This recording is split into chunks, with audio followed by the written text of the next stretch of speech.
মরহুম শেখ মুজিবুর রহমানকে আগরতলার ষড়যন্ত্র মামলা থেকে মুক্তির জন্য জামাত ইসলামী আন্দোলন করেছিল।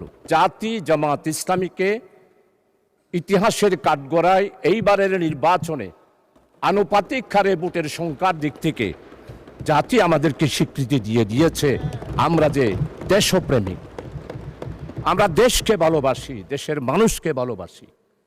আজকে কথা উঠেছে মুক্তিযোদ্ধা সম্পর্কে। জামাত ইসলামী এই পর্যন্ত স্বাধীনতার ইতিহাস সম্পর্কে জামাত ইসলামীর পক্ষ থেকে স্পষ্ট বক্তব্য দিয়ে দেওয়া হয়েছে মাননীয় স্পিকার।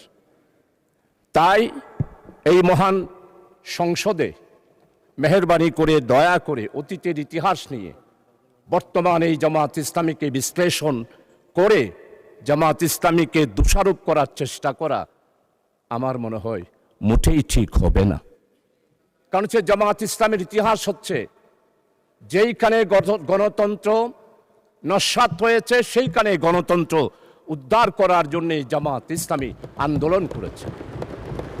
মরহুম শেখ মুজিবুর রহমান সাহেব যখন আগরতলার ষড়যন্ত্রের মামলায় গ্রেপ্তার হয়েছিল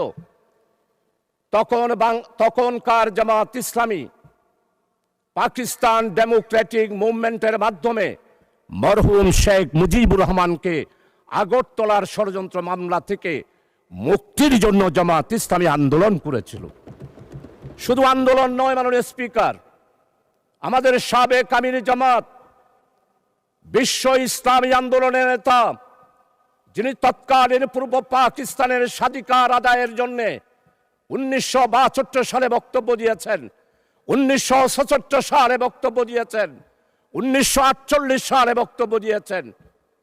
মরহুম শেখ মুজিবের মুক্তির জন্য যে ডাইরেক্ট অ্যাকশন কমিটি হয়েছিল সেই অ্যাকশন কমিটির সেক্রেটারি ছিলেন অধ্যাপক গোলাম আজম এবং জামাত ইসলামী ছিল সেই জোটের একটি সংগঠন। আর জয়েন্ট সেক্রেটারি ছিল জনাব আব্দুস সামাদ আজাদ সাহেব। মরহুম শেখ মুজিবুর রহমানের আগরতলা ষড়যন্ত্রের মামলা থেকে মুক্তির জন্য সবচেয়ে বেশি অর্থ যোগান দিয়েছিল তৎকালীন পাকিস্তান আমলে জামাত ইসলামী মাননীয় স্পিকার। তাই জামাত ইসলামের ইতিহাস হচ্ছে মানুষের অধিকার প্রতিষ্ঠার ইতিহাস। জামাত ইসলামের ইতিহাস হচ্ছে গণতন্ত্র প্রতিষ্ঠার ইতিহাস। জামাত ইসলামীকে আপনারা বারবার অনেক তকমা দিয়েছিলেন, কোন তকমায় জনগণ বিশ্বাস করে নাই। আপনারা বলেছেন আমরা জঙ্গি। জনগণ 12 তারিখের নির্বাচনের মাধ্যমে প্রমাণ করেছে জামাত ইসলামী জঙ্গি সংগঠন নয়, গণতান্ত্রিক নিয়মতান্ত্রিক সাংবিধানিক একটি আন্দোলন এবং সংগঠন।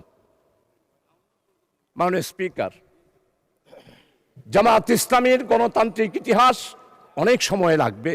আপনি যেহেতু আমাকে সময় নির্ধারণ করে দিয়েছেন, আজকে জামাত ইসলামীর ব্যাপারে শুধু এতটুকু বলতে চাই।